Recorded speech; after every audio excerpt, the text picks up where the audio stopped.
जय हिंद दोस्तों, मैं मोहम्मद मतीन मॉडर्न क्लासेस के यूट्यूब चैनल पर आपका स्वागत है। दोस्तों, आज हम आपके सामने हाजिर हैं यानी मौजूद हैं इन्वायरमेंट यानी पर्यावरण का जो अगला चैप्टर वो है ओजोन गैस यानी ओजोन परत के बारे में बात करने जा रहे हैं। दोस्तों, ये ओजोन गैस या ओजोन परत है क्या, उसके बारे में चर्चा करेंगे। उसके क्या क्या प्रभाव पड़ते हैं, यानी जो वो क्षरण होता है उसको जब छिद्र में जब होल हो जाते हैं तो क्या क्या प्रभाव पड़ रहे हैं, उससे कौन से रोग होते हैं तथा इससे बचने के लिए हमें क्या क्या करना पड़ेगा, उसके बारे में हम चर्चा करने जा रहे हैं।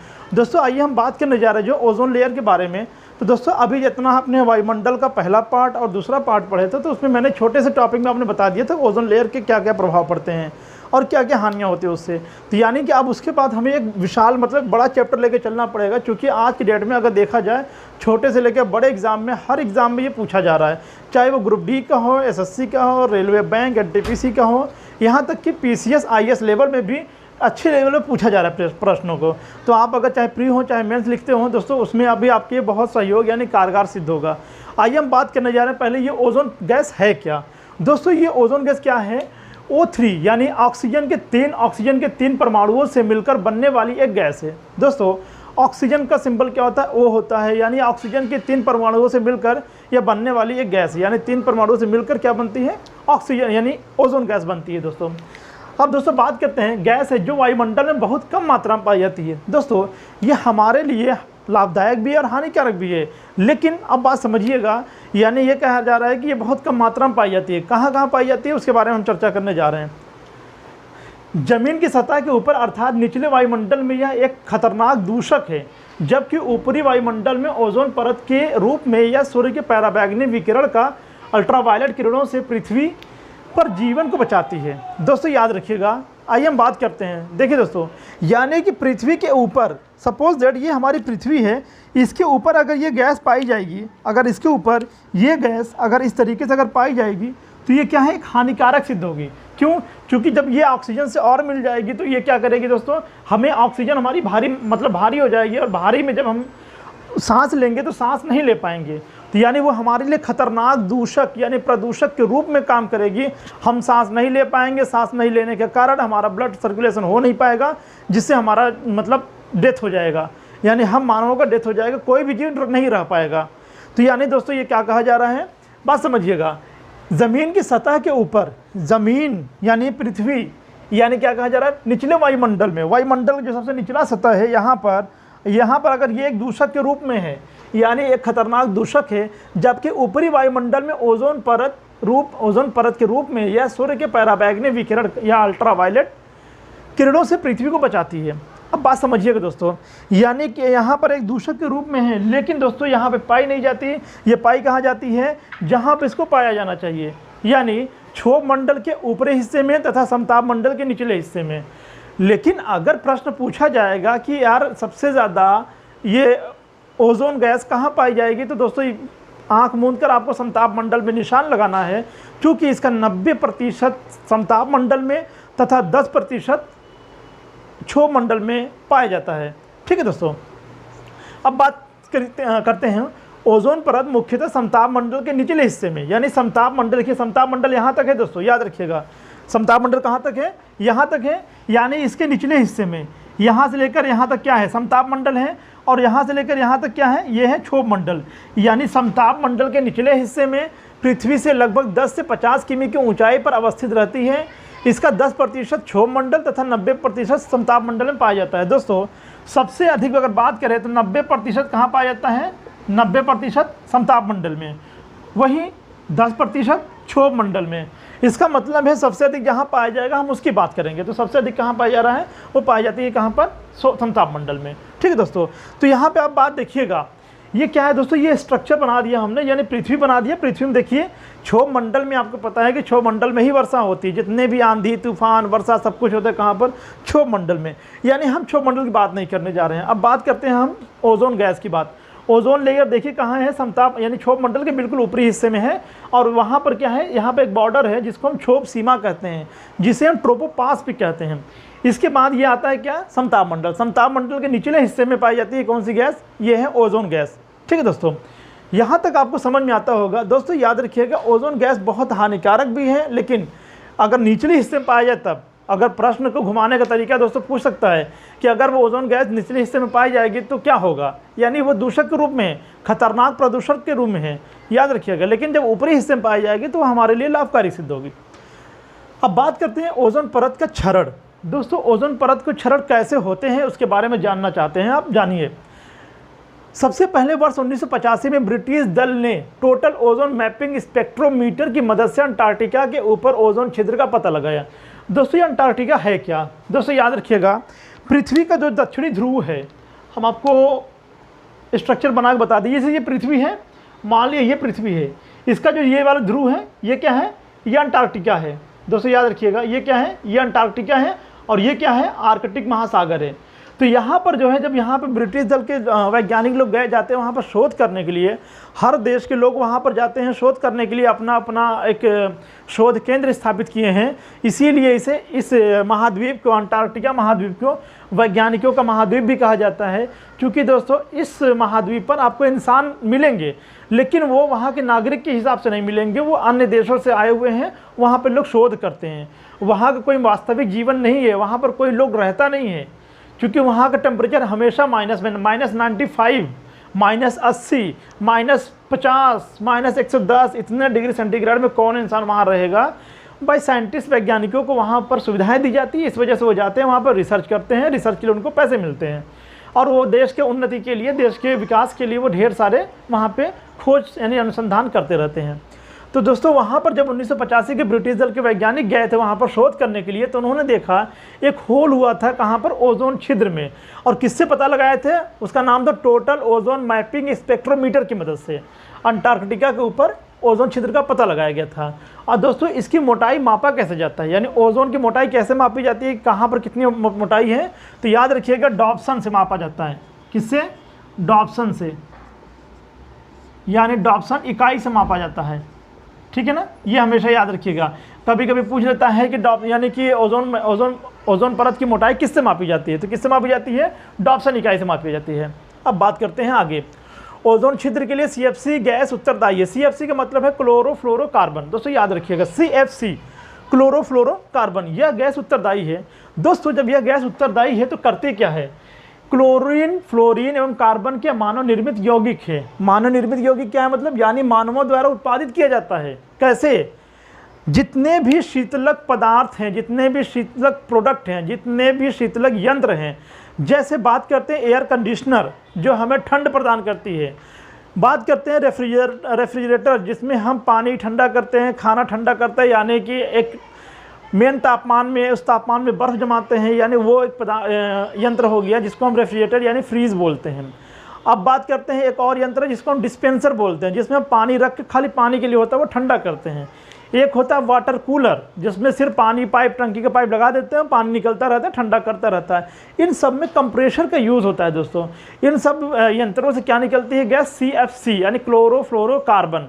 तो दोस्तों जब क्लोरोफ्लोरोकार्बन ऊपर जाता है तो ऊपर जाने के बाद क्या होती है? ये गैसें ये ओजोन लेयर को डैमेज करती है। ओजोन लेयर को डैमेज करने के कारण ओजोन लेयर में जब छिद्र हो जाता है तो यही हमारे लिए हानिकारक होती है। क्या हानिकारक होती है, क्या क्या डिसीज़ होते हैं, हम उसके बारे में अभी चर्चा करने जा रहे हैं। तो याद रखिएगा, अगर प्रश्न इस तरीके से पूछें कि ओजोन लेयर को डैमेज करने में यानी प्रभावी करने में या संक्षरण करने में कौन सी गैस जिम्मेदार है, तो CFC। लेकिन ये पूछा जाए कि CFC में मौजूद कौन सी गैस सबसे ज़्यादा उत्तरदायी है ओजोन लेयर को डैमेज करने में, तो वह है क्लोरीन। दोस्तों ये बात हमेशा याद रखिएगा, वो गैस कौन सी है? वो गैस है क्लोरीन। ठीक है ना। अब बात करते हैं, यह एक स्थायी यौगिक है। कौन? ओजोन, जो वायुमंडल में 80 से 100 वर्षों तक बना रह सकता है। यानी ओजोन जो है यह एक स्थायी यौगिक है जो वायुमंडल में 100 से 80 से 100 वर्षों तक बना रह सकता है। यानी इतना किफ़ायती हमारे लिए, हम लोग अगर इसको बना कर यानी इसको हम अगर अच्छी तरीके से डेवलप कर दें, आप पेड़ पौधों को लगाएं, ढेर सारे अच्छे काम करें जिसकी वजह से ये गैस बने रहें, तो याद रखिएगा आने वाले 100-150 साल में हमें कभी भी अल्ट्रावायलेट रेस का शिकार नहीं होना पड़ेगा। इस बात को हमेशा याद रखिए दोस्तों। इसका सबसे बड़ा रीज़न है आजकल जो हम लोग शीतलक पदार्थ यूज़ कर रहे हैं, शीतलक कंडीशनर और लाइक के ढेर सारे यंत्र यूज़ कर रहे हैं, उससे हमें कंट्रोल करना पड़ेगा, बचाना पड़ेगा। और उसके लिए एक ही तरीका है दोस्तों, देखिए जब जब गर्मी बढ़ेगी लोग अपने हिसाब से, अपने जिसके पास पैसे वो सब एसी खरीदेंगे। तो गर्मी को नहीं बढ़ाने का तरीका है कि ढेर सारा पेड़ लगाया जाए। सबसे आसान तरीका है कि आसपास पेड़ लगाइए, देखिए खुद ही ठंड इतना मिलेगा कि आपको एसी लगाने की जरूरत नहीं पड़ेगी, क्योंकि उस एसी के चलते आपको पर यूनिट 10 से 11 रुपया देना पड़ता है। और यहाँ तक लोग दिन भर में कम से कम नहीं तो 10-10 एसी, एक मकान बिल्डिंग है 8-10 एसी यूज़ करते हैं, और उसमें एक दिन का 1000 रुपया खर्च आता है, महीने का 30,000 रुपया खर्च आता है। तो कोई इंसान नहीं चाहता कि हमारे यहाँ से इतने पैसे दिया जाए। तो दोस्तों सरकार के भी खर्च होते हैं, सरकार को इतना सब हानियाँ सहनी पड़ रही है। प्लीज़ आप लोग इससे अवेयर रहिए, और थोड़ा सा हो सके तो ओजोन लेयर को डैमेज होने से बचिए और बचाइए।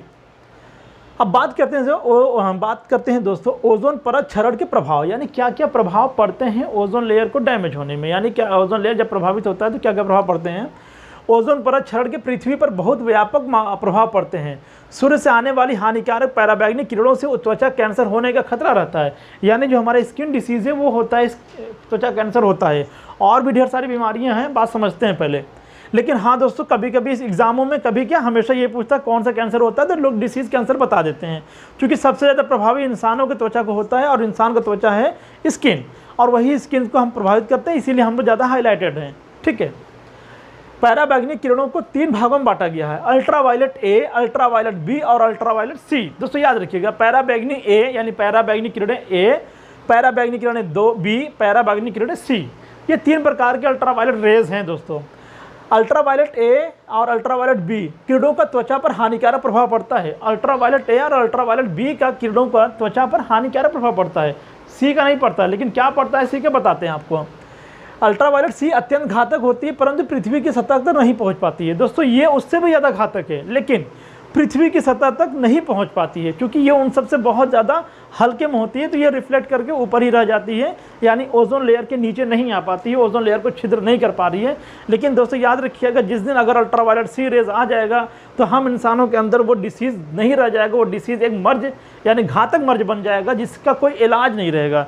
जैसे आज की डेट में जो कोरोना महामारी फैली, इसका कोई इलाज नहीं मिल पा रहा है। लेकिन याद रखिएगा, आने वाले डेज में अगर हम लोगों ने ऐसे ही लापरवाही बरती तो ये अल्ट्रावायलेट सी को धरती पर आने पर ज़्यादा समय नहीं लगेगा।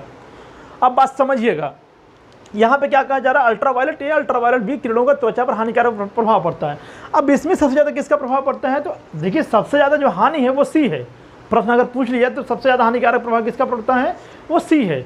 लेकिन दोस्तों अल्ट्रावायलेट ए भी कम प्रभावित है, बी भी प्रभावित कम है, लेकिन जो सबसे ज़्यादा पृथ्वी पर पहुँचती है वो अल्ट्रावायलेट बी किरणें पहुँचती हैं। तो आइए बात करते हैं अल्ट्रावायलेट बी से होने वाले प्रभाव, यानी अल्ट्रावायलेट बी किरणों से कौन से प्रभाव उत्पन्न होते हैं उनके बारे में जानते हैं। तो सबसे जो पहला बात करते हैं दोस्तों वो है जीन उत्परिवर्तन, यानी कि जीन यानी वंशानुगति में परिवर्तन हो सकता है, किससे, अल्ट्रावायलेट बी किरणों से। ठीक है ना, इस वजह से इस गैस से हमें ज़्यादा बचना पड़ेगा। पौधों की वृद्धि में रुकावट, अब दोस्तों आप ये सोचते हो कि तो अभी तक हम पढ़ रहे थे स्किन कैंसर होता है, लेकिन यहाँ पर तो बात बताई जा रही है पौधों की वृद्धि में रुकावट। पौधों की वृद्धि में रुकावट तो होती ही है, मगर पौधे अगर जो नए नए पत्तियाँ निकलती हैं वो सब झुलस जाते हैं, बर्बाद हो जाते हैं, वो पत्तियाँ नहीं रह पाती हैं, वो पेड़ पौधे झुलस जाते हैं। इतना ज़्यादा इसका इफेक्ट है दोस्तों, याद रखिएगा। यानी पौधों की वृद्धि में भी रुकावट है। अगर अल्ट्रावायलेट रेज जिस पेड़ पर पड़ जाते हैं तो वो 1-2 साल तक बढ़ते भी नहीं, उसी पर वो रुकी रहती हैं, और पत्तियाँ झुलस जाते हैं, पत्तियाँ नहीं रह पाती हैं। अगर वो पेड़ थोड़ा मजबूत है, अच्छा है, उसके अंदर ढेर सारे अगर एनर्जियाँ हैं तो वो ढेर सारे पत्तों को उगा सकती है बाद में।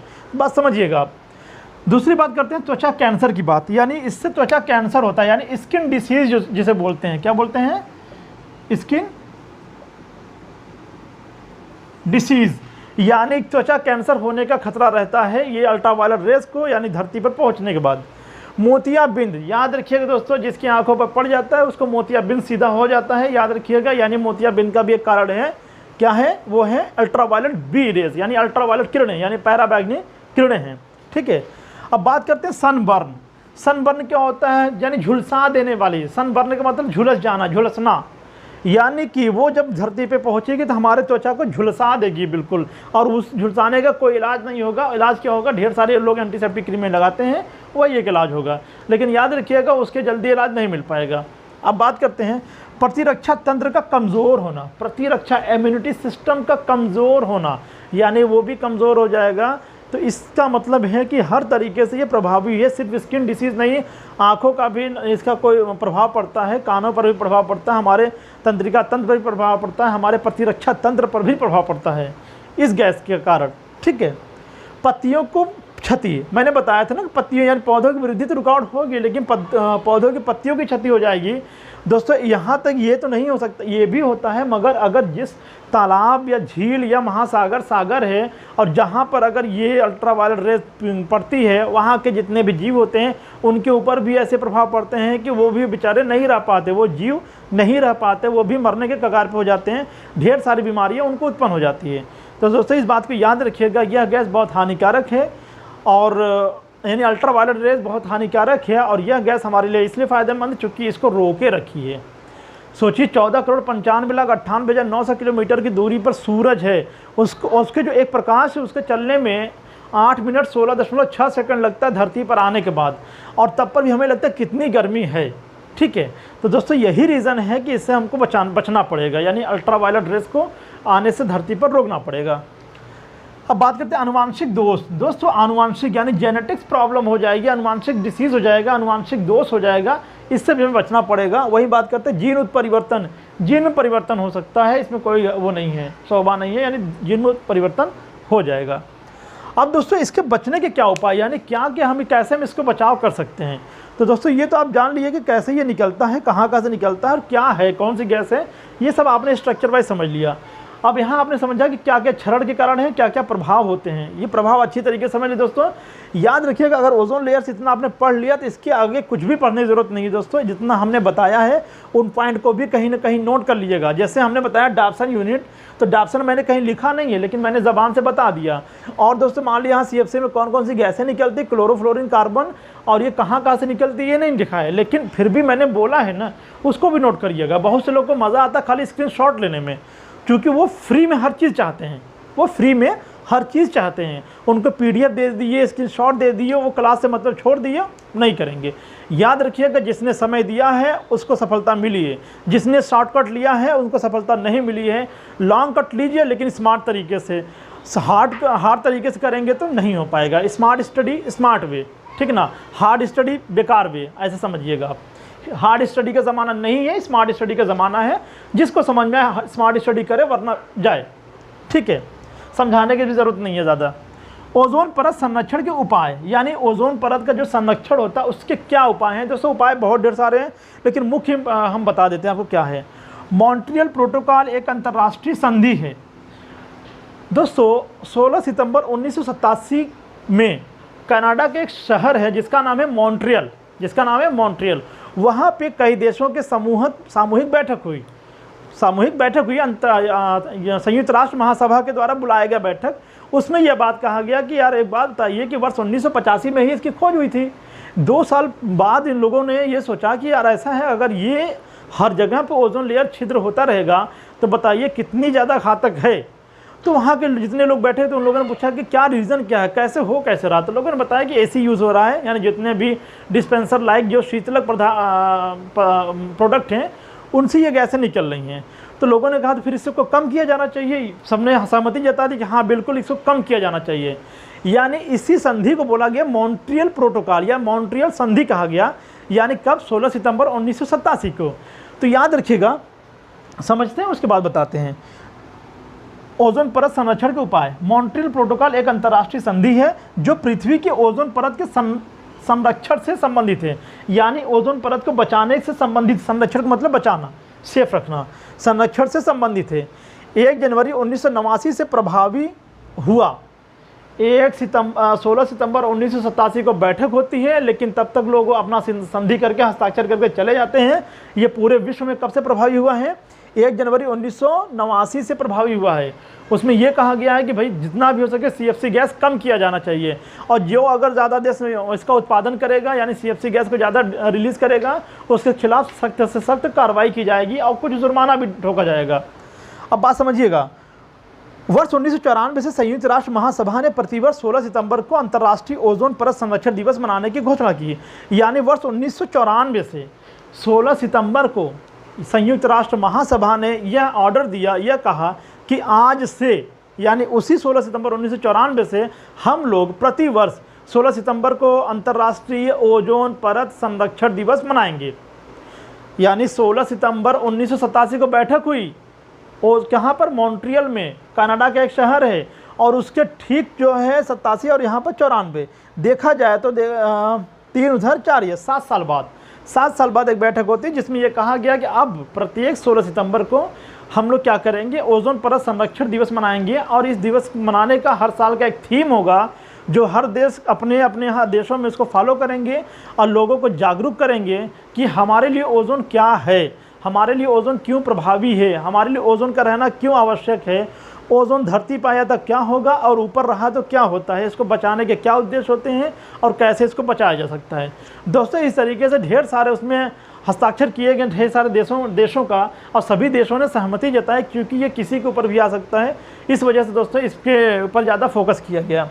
तो दोस्तों ये रहा आज का हमारा क्लास, सिर्फ बातें रहीं किसके, ओजोन लेयर के बारे में। और दोस्तों याद रखिए कि एक ही रीज़न नहीं है, यानी मॉन्ट्रियल प्रोटोकॉल में तो ये बताया गया कि कैसे क्या करना चाहिए, यानी उसमें ये ढेर सारी बातें कहें कि पहली बात तो सारे विश्व को, पूरे विश्व को, पूरे देश को अपने कुल क्षेत्रफल का 33% वनों को लगाना चाहिए। ये बातें तो पृथ्वी सम्मेलन में कहा गया था, ये बातें तो ढेर सारे सम्मेलन में कहा जाता है, ठीक है ना। और दोस्तों उसमें यह भी कहा गया है कि जितने भी शीतलक पदार्थ यानी CFC को कम निकालने के लिए हमें कम गैस एयर कंडीशनर कम से कम एयर कंडीशनर यूज़ करना है, कम से कम रेफ्रिजरेटर यूज़ करना है, कम से कम हमें डिस्पेंसर यूज़ करना है, कम से कम हमें वाटर कूलर का यूज़ करना है। यानी जितना भी हो सके कम किया जाए वो मतलब ओजोन लेयर को डैमेज होने में हमको सबसे अधिक प्रभावी तरीके से CFC को ज़्यादा रिलीज़ नहीं करना है। इसीलिए आपको पता है कि गैसों में परिवर्तन हो गया है, कुछ अब नए गैस आ रहे हैं जिससे CFC गैस नहीं निकलती है।